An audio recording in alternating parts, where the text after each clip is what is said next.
So I'm going to be demonstrating a seated cervical digit pillar push. So what I will do is have my patient seated in a chair with a back on it. I'm going to come behind the patient and I'm going to assess for misalignment of the cervical spine. So I'm going to start at the occiput and I'm going to work my way down the cervical spine. What I'm doing here is I'm going to contact the articular pillar with my middle digit. I'm going to then use my index and my other digit to essentially feel for the articular pillars above and below while I assess the one that I'm contacting with my middle digit. So I'm first going to assess for rotation. I'm going to contact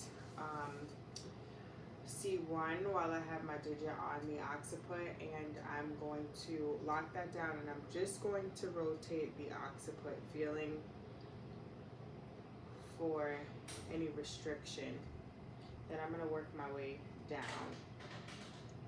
So what I'm doing is I'm contacting each articular pillar and I'm over pressuring as I rotate just to feel for the range of motion, feeling if there's any restriction. As I said, I'm going to do that bilaterally.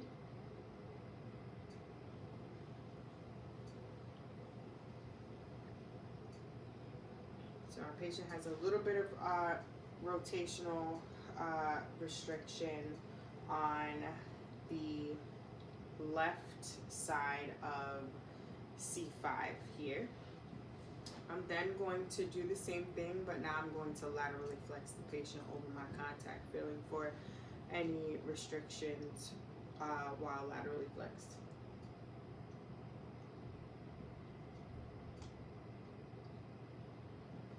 So my patient feels pretty good on the right side.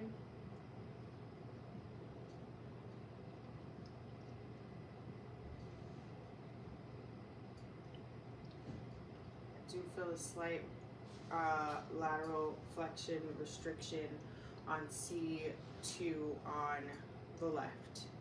So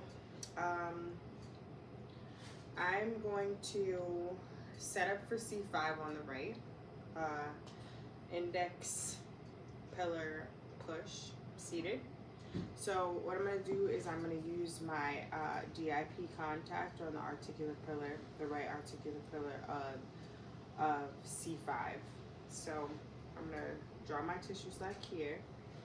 I'm going to walk around my work. I'm then going to ask the patient to slide down so that I can make sure that he is in my power zone, which is right about here. I'm going to have you just rest your head into my hand.